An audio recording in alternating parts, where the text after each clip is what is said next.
Good morning, and can I also start by offering my condolences to those that lost loved ones overnight. Today, the Premier has outlined the three-stage roadmap for New South Wales, our blueprint for freedom right across the state.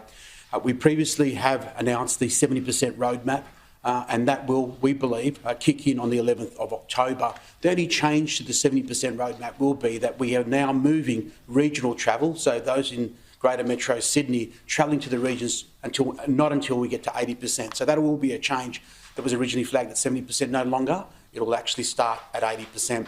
The changes from 70 to 80% in the roadmap are really 5 key areas: community sport, 10 visitors to the home, of course, vertical drinking, which is something that we know as we head into spring and summer, it's something that the public would like to see. No caps on funerals and weddings, and no caps on personal services such as hairdressers. So that is the key change, again, for the 80% roadmap. And as the Premier touched on, our final stage on the 1st of December, which takes us about 4.5 weeks beyond the 80% mark, that's when we release all restrictions and we apply a 2 square metre rule across the board and allow a level of freedom for both vaccinated and unvaccinated. The message to the unvaccinated is that you will not achieve any further freedom unless you get vaccinated. And a further and final message to regional New South Wales. There are parts of regional New South Wales that are currently open. The 70% roadmap does apply to the whole state. So there will be individuals in regional rural New South Wales who choose not to be vaccinated who will lose their freedoms on the 11th of October. So my message to everybody in regional and rural New South Wales is to continue to get vaccinated. We're seeing vaccination rates climb right across the state, including in the regions, which I'm very proud of. And I say thank you to those regional communities. We have a number of walk-in clinics without bookings right across the state.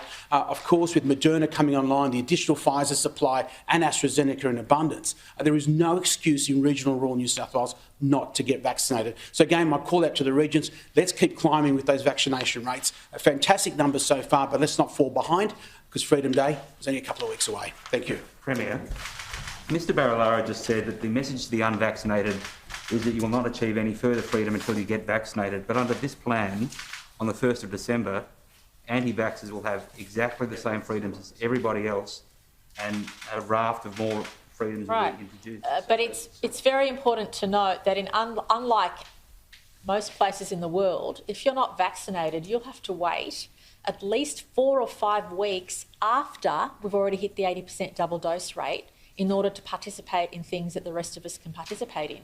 We anticipate, fingers crossed, by the time that third stage of reopening happens on the 1st of December, we anticipate, I mean, Dr Chan have got our fingers crossed to have 93% of our adult population completely vaccinated.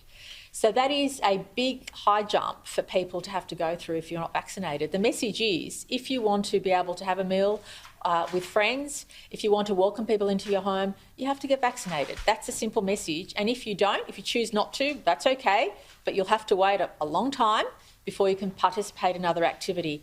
In most other places in the world, the rate is lower, that people have to wait less if they're not vaccinated. We're taking a very conservative approach. We don't want to overwhelm our hospital system. We need to be clear that once we start reopening at 70% double dose, our case numbers will increase. There'll be more mobility, more activity, but what will protect us is that rate of vaccination. And I personally will take personal responsibility when I'm meeting with my parents, even though we're all fully vaccinated, because the vulnerable are still prone to getting the disease and ending up in hospital. And we need to make sure that all those safety measures are in place. So the strongest message to those that are unvaccinated is you're going to have to wait weeks and weeks and weeks. In fact, you're going to have to wait several months before you can do anything. I mean, most of us who are fully vaccinated will be able to participate in community life, in hospitality in 2 weeks' time. Those of you who are unvaccinated will have to wait at least another couple of months before that happens. Can I just follow up?